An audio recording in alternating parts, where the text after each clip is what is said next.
Сәлем достар, шоу-бизнес жаңалықтармен таныс болыңыздар. Отандық әнші Нұржан Керменбаев ана туралы алғашқы әнін жарыққа шығарды. Өнер иесі туындысын анасына тыңдатып, қателіктері үшін кешірім сұрады. Нұржан Керменбаев жаңа туындысын Instagram желісіндегі парақшасына жариялады.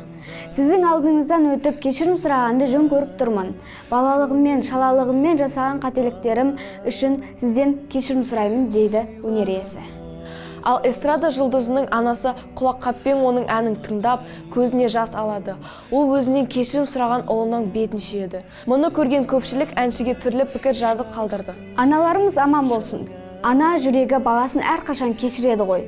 Көз жасымды тия алмай бірінші рет тыңдадым. Еріксіз жылап алдым. 100 жасасын.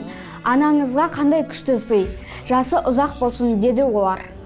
Алыста жүрсем сені сағынамын, бізді ойлап өзіңе бір қарамадың. Ренжітсем кеше көрші ана бәрі. Халық әртісі Мақпал Жүнісованы сүйсіне тыңдаған ит елді күлкіне қарқ қылды. Видеоны өнер иесінің өзі Instagram желісіндегі парақшасында жариялаған.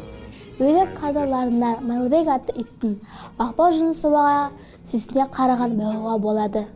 Ол сахнада әндеткен өнер иесінің рахатында тыңдайды. Ал халық әртісінің айтуы бойынша бұрын-соңды мұндай тыңдаушылар болмаған.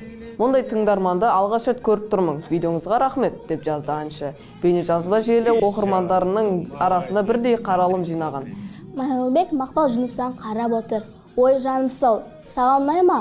Құйрығы билеп жатыр. Биле, жарайсың, қарай бер. Күтері келтірмейді, дейді карты сыртындағы дауыс. И Жансу. Молодец, Мэлби. Кара. Ладно, не буду мешать. Кара. Отандық дизайнер Айда Қауменова әлемге әйгілі репер Snoop Doggқа шапан тіккен кезде еске алды. Сәнгер сол уақытта кеші тобына да костюм дайындаған. Дегенмен трионның киімі үшін ешқандай ақша алмаған. Айда Қауменова құрбысы Баян Мақсатқызымен бірлескен жобасы жайлы сырласу бағдарламасында айтты.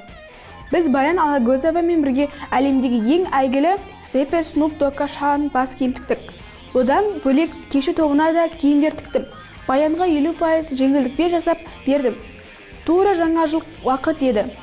Демалысқа кеткен команданы қайта жинап, тез жасады. Ал кешьюдің образдарына жоба ретінде бір тиын алған жоқпын, деді. Біз доспыз ғой. Мен Баянның қалай ойланып қобалжып жүргенін көрдім. Осылай өзім ізденіп киім дайындадым. Баян көргенде бір ауыз артық сөз айтпады. Тек өте әдемі, деді. Айта кетейік, осыған дейін Айда Қауменова кәсібін жертөледен бастағанын айтқан еді. Ол екі некесінің де не себепті сәтсіз болғанын да түсіндірген.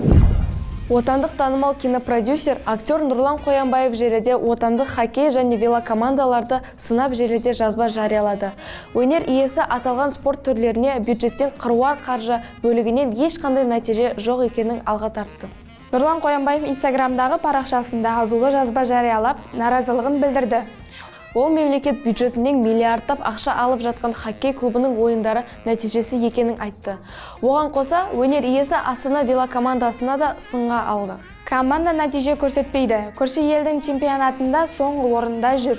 Еліміздің бюджетін ең көп ақша алатын команда 1-10 болып ұтылып қалды. Айтыс пен көкпарға бөлінсін миллиардтаған ақша. Астана велокомандасы да жыл сайын бюджеттен ақша алады, бірақ нәтиже жоқ, деп жазды кинопродюсер.